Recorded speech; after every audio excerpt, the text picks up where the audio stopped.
wabarakatuh. Salam sejahtera bagi kita semua. Perkenalkan, nama saya Rika Nopia Amra, SST MKM.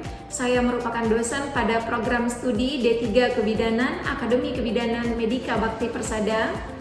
Video ini saya buat untuk memenuhi salah satu syarat sertifikasi dosen, yaitu pernyataan diri dosen unjuk kerja Tridharma Perguruan Tinggi atau PDD UKT-PT pada bidang pengajaran.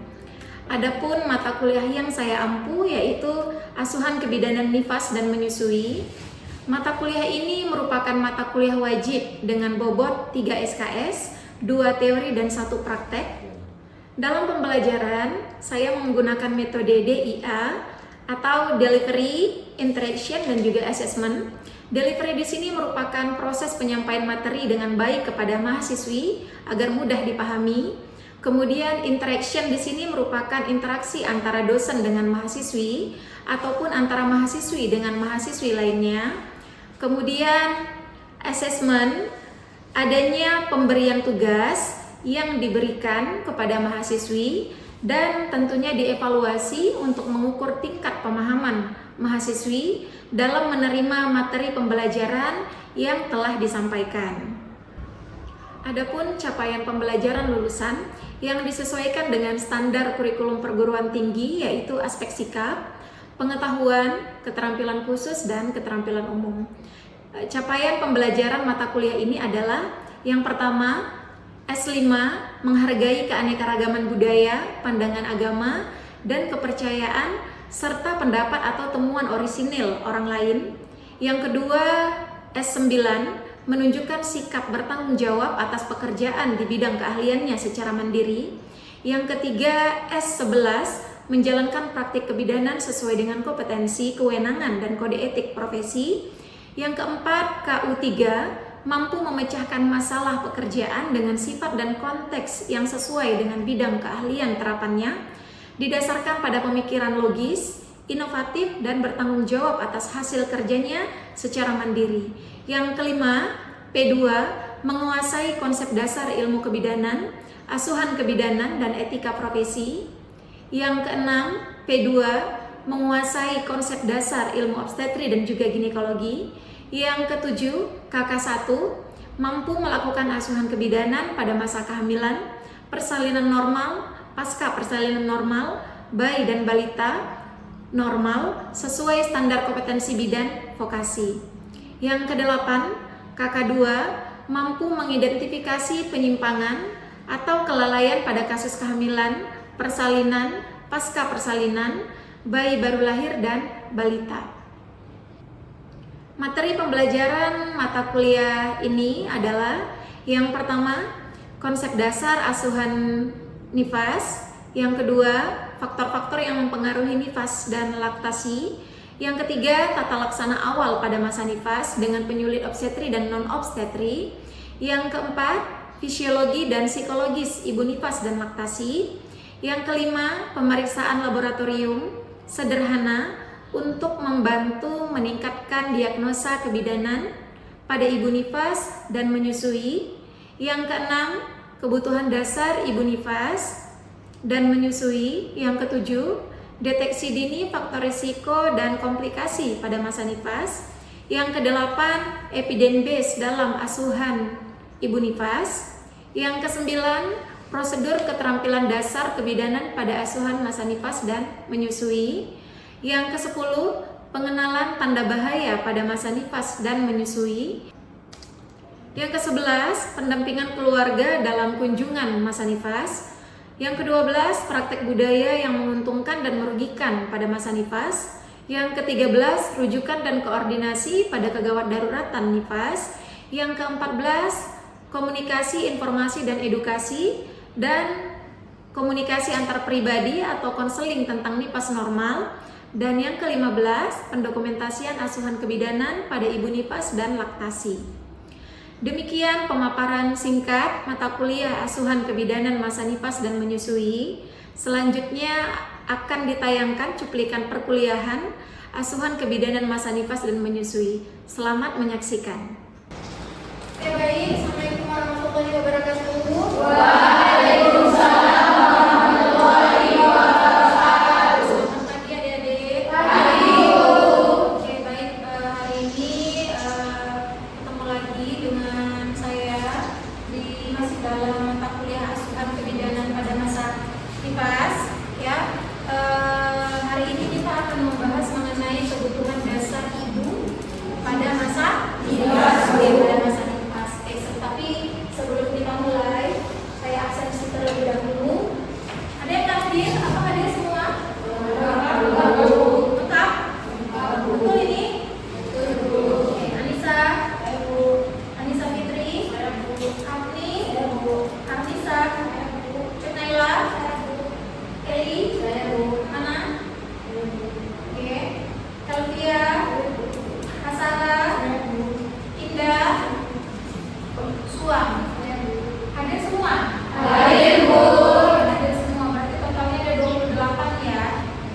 nifas ya. Minggu lalu kita sudah juga ketemu di pertemuan sebelumnya.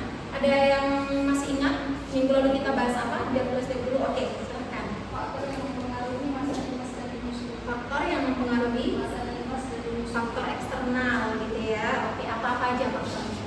Faktor eksternal itu seperti respon ayah dan keluarga. Oke, respon ayah dan keluarga. Kemudian ada lagi yang masih ingat pertemuan kita minggu lalu ya, silakan. Respon orang tua terhadap bayi baru lahir. Ada lagi ada yang masih ingat pertemuan kita minggu lalu? Ya, silakan. Bonding sama siblings. Oke, ya kita juga minggu lalu itu sangat sering membahas bonding, attachment atau keterikatan antara ibu dengan bayinya. Dan juga kita juga minggu lalu sudah bahas mengenai sibling ya, sibling rivalry. Oke, minggu ini pada hari ini kita akan bahas mengenai kebutuhan dasar ibu pada masa nifas. Oke, kira-kira apabila sudah ada kebutuhan dasar ibu pada masa nifas, apa yang terpikirkan oleh adik-adik? Apa saja kira-kira? Siapa dulu? Oke, silakan. Nutrisi, ya nutrisi termasuk kebutuhan dasar ya. Nutrisi ya, makanan, kemudian minuman ya, nutrisi. Kemudian ada lagi. Oke, ambulasi ataupun pergerakan. Selain itu, ya istirahat ya, karena memang istirahat juga menjadi salah satu kebutuhan dasar. Perlu ya ibu nifas istirahat ya. Ya, karena proses melahirkan itu melelahkan kan? Ya, terkuras kan tenaga ibunya. Jadi pada masa nifas juga kebutuhan tidur itu juga harus cukup ya. Ada lagi? Ya, silakan. Eliminasi apa itu? Buang air kecil ya, pengeluaran ya intinya, buang air kecil ataupun buang air besar. Oke, bagus ya, berarti adik-adik sudah membaca sebelum kita ketemu, berarti artinya ada persiapan. Kita lihat di sini apa kebutuhan dasar ibu pada masa nifas yang pertama yang akan kita bahas.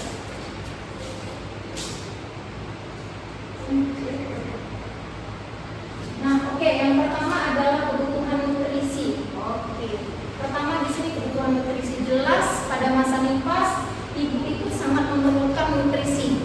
Ya, yang pertama apa? Makan dengan diet yang berimbang, cukup karbohidrat, protein, lemak, ya, vitamin dan mineral. Jadi intinya adalah di sini memang ibu nifas harus mengkonsumsi makanan yang bergizi. Ya, itu sangat perlu sekali. Kemudian mengkonsumsi makanan tambahan itu juga perlu. Kita lihat di sini nutrisi, ya, makanan tambahan sekitar 800 kalori per harinya. Dan yang ketiga juga yang tak kalah penting adalah cairan minum, ya, cairan itu sekitar 3 liter per hari. Ya, didapatkan dari mana saja ya? Kita minum air putih, kemudian buah dari sayur, kemudian kita bisa dapatkan dari buah-buahan. Itu juga masuk ke dalam nih di sini. Ya, kemudian juga termasuk konsumsi tablet zat besi dan juga mengkonsumsi vitamin ya, vitamin A itu juga sangat diperlukan. Oke, yang kedua, nih di sini kita lihat. Seperti yang Dede sampaikan tadi, ada kebutuhan eliminasi di sini, ya, yaitu buang air kecil ataupun buang air besar.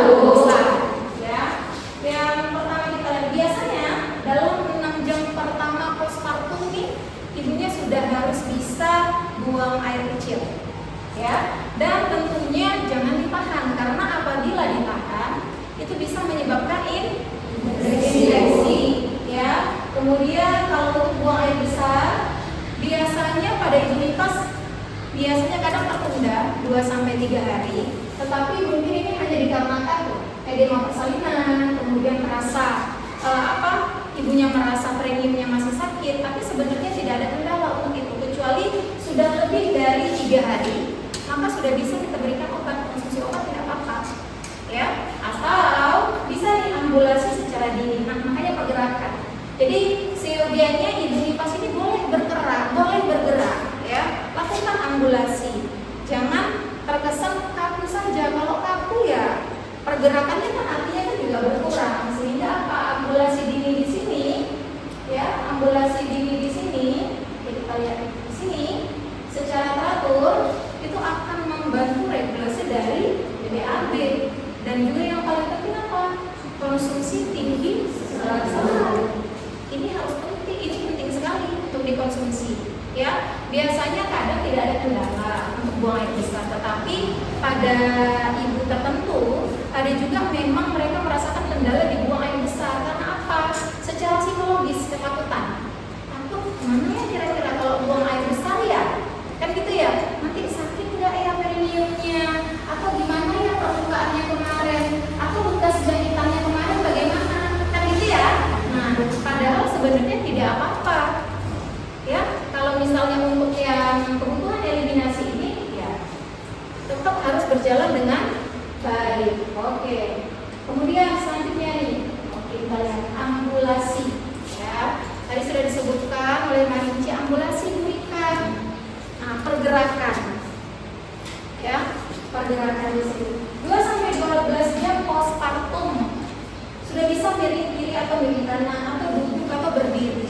Biasanya memang bagi ibu yang memang bersalin secara normal itu sudah bisa melakukan pergerakan secara mandiri. Ambulasi berjalan sedikit-sedikit.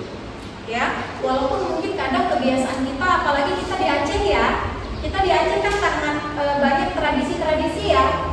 Setelah bersalin ya, ibu nipas kita Aceh kayak akan budaya tradisi-tradisi. Jadi kadang tradisi-tradisi ini yang sering ibu lihat. Misal contohnya kalau di kalau di kampungnya tetangga kita, misalnya di Singkil ataupun di Salam, itu kebanyakan apabila sudah selesai jalannya saja itu sangat pelan ya, sangat pelan, sangat rapat sekali ya, biasa begitu ya.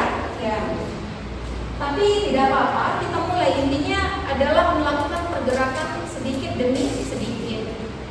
Kemudian untuk yang SC juga sudah boleh miring kanan dan miring kiri. Apa manfaatnya? Kita lihat. Salah satunya mempercepat pengeluaran lokea. Ya, pengeluaran lokea. Kemudian juga mempercepat proses involusi dari. Kemudian melancarkan fungsi melancarkan fungsi gastrointestinal dan meningkatkan kelancaran peredaran darah. Selanjutnya kebutuhan exercise di sini ya, tentunya karena kita memang sedang membahas tentang kuliah asuhan kebidanan masa nikah, artinya ya ini juga berkaitan dengan senam pada masa nifas. Ada yang sudah pernah melihat pergerakan dari senam nifas? Belum. Ya, nanti sudah bisa kita lihat, nanti akan ada video ya, kita putar di sini, ada yang diputarkan. Terus nanti kita akan bagi kelompok agar kita diskusikan dan juga agar bisa adik-adik mendemonstrasikan bagaimana senam pada masa nifas ya. Jadi boleh juga ini dilakukan sebenarnya, boleh ya. Senam nifas ini sangat boleh dilakukan dari hari pertama sampai hari ke-10. Tapi dari senam nifas ini kita lihat terlebih dahulu apa manfaat dari senam masa nifas. Nah, di sini membantu memperbaiki sirkulasi darah, ya, memperbaiki sikap tubuh dan punggung setelah berolahraga. Kemudian memperbaiki tonus otot, pelvis dan peregangan otot abdomen. Memperbaiki juga dan memperkuat otot panggul. Dan juga terlebih ini bisa membuat ibu nifasnya menjadi rileks ya. Tetapi perlu juga kita perhatikan di sini ya. Kita lihat dulu nih. Apa tujuan dari masa senam nifas? Membantu mempercepat pemulihan badan ibunya ya. Jadi hampir sama dengan yang tadi, termasuk memperlancar pengeluaran lokea. Jadi adik-adik ya bisa lihat di sini. Oke. Nah, untuk petunjuk pelaksanaan senam nifas ya, apa yang mesti disiapkan? Kita lihat di sini. Di sini sudah tertera persiapan alatnya, matras dan tape recorder, juga perlu ruangan. Kemudian ya pasti mengenakan baju yang nyaman ya, yang cocok untuk berolahraga, untuk senam. Minum banyak air putih dan tentunya dapat dilakukan di tempat tidur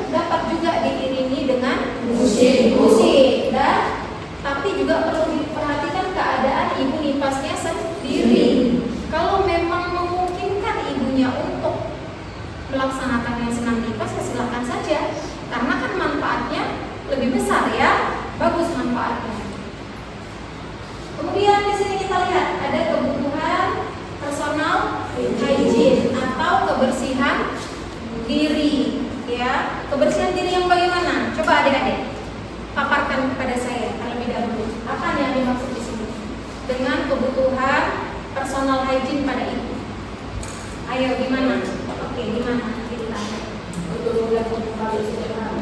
Mengganti pembalut setiap hari berapa kali kira-kira? 3 sampai 4 jam. 3 sampai 4 jam. Berarti dalam satu hari berapa kali ya?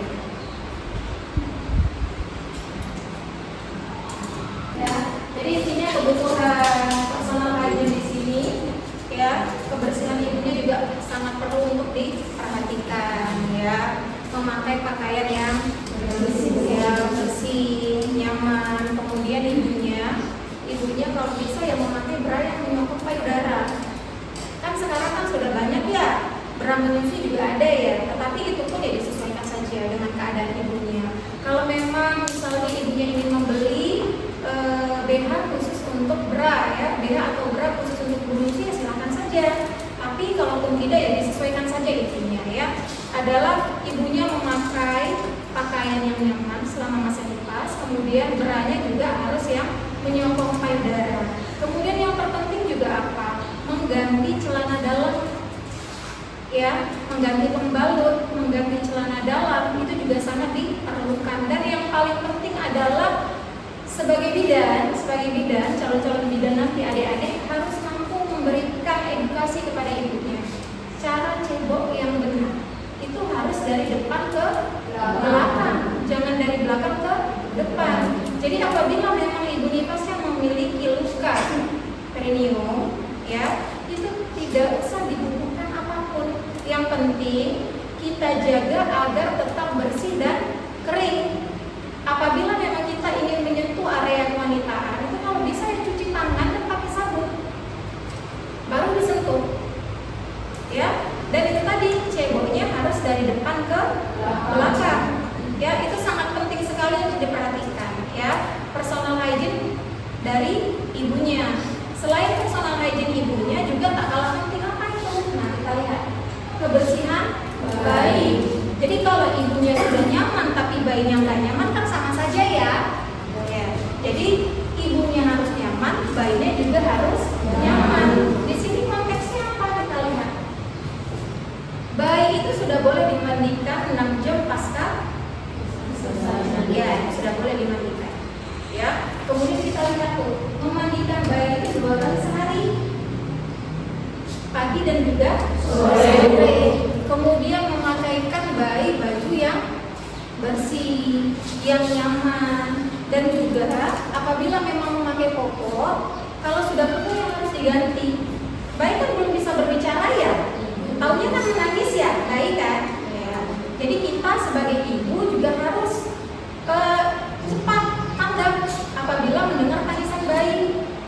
Apakah bayinya lapar, apakah bayinya sakit, atau bayinya nggak nyaman. Kenapa bayinya nggak nyaman?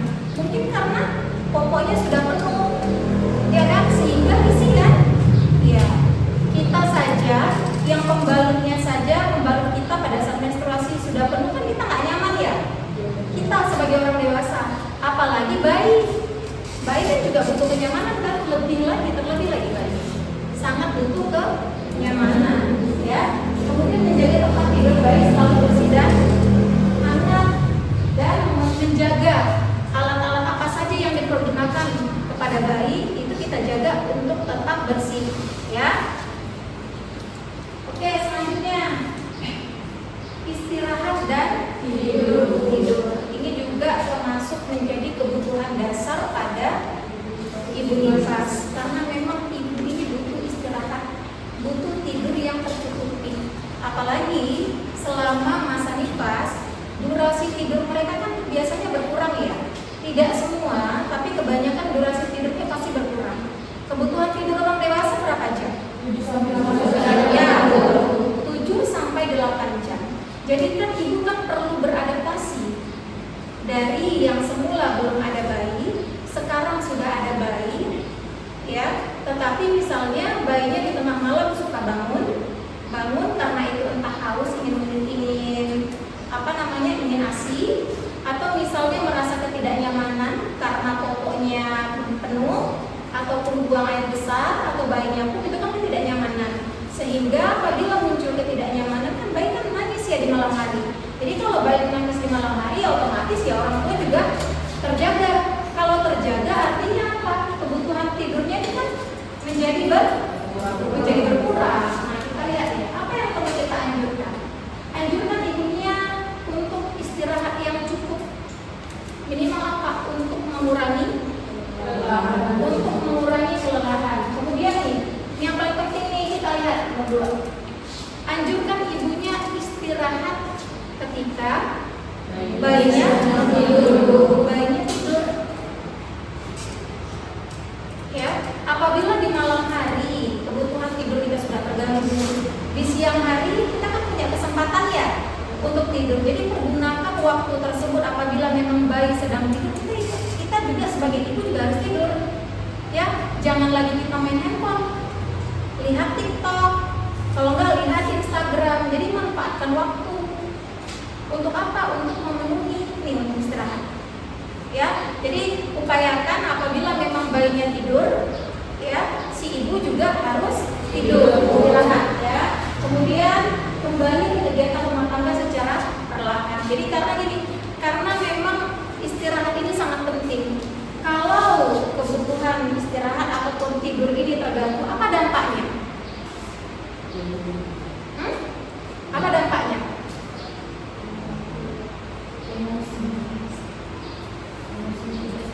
Emosinya tidak stabil. Selain itu marah-marah ya, mood swing ya jadinya ya. Selain itu apa dampaknya? Asinya, ya, produksi asinya. Jadinya gimana produksi asinya? Lambat, berkurang karena kurang tidur ibunya. Selain itu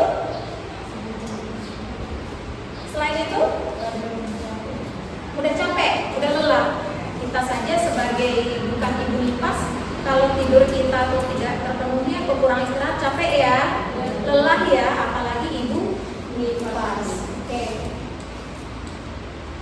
Nah, dan yang ketujuh di sini ada kebutuhan seksual, ya. Kebutuhan seksual ini kapan? Nah, ini kita berikan edukasi nanti. Ya, pada minggu berapa? Minggu ke-6, ya. Aman setelah darah berhenti intinya ya. Aman setelah darah berhenti. Ini memang harus kita edukasi ibunya, ya. Aman setelah darah berhenti dan ibunya dapat memasukkan 1 atau 2 jari ke dalam vagina tanpa rasa nyeri. Tapi intinya adalah apabila darah sudah berhenti, ya, sudah selesai di masa nifas. Kalau kita di Aceh ada tradisi ya. Ya, berapa lama biasanya kita kalau di Aceh untuk untuk tradisi bedapur namanya. Beda-beda ya, di tempat ibu, asal ibu tuh namanya bedapur. Ada lagi?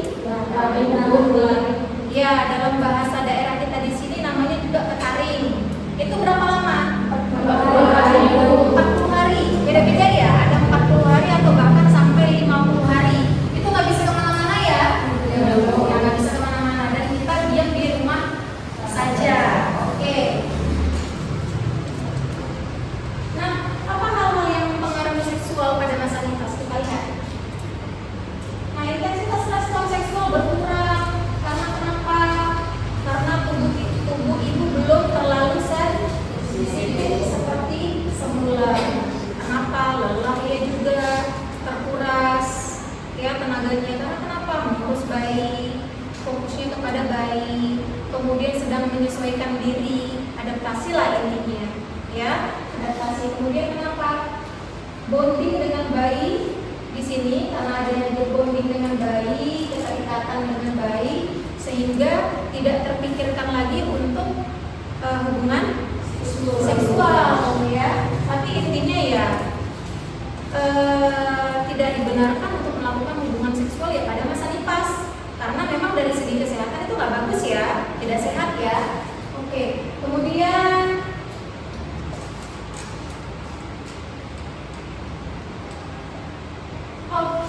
selesai. Pas? Oke, kalau pas selanjutnya karena tadi kita sudah membahas mengenai senam pada masa nifas. Ini coba buat menjadi 4 kelompok saling berhadapan. Ya, yang ini dengan yang ini saling berhadapan. kemudian yang ini juga, ini satu kelompok menjadi kelompok 1, kelompok 2, kemudian kelompok 3 dan kelompok 4.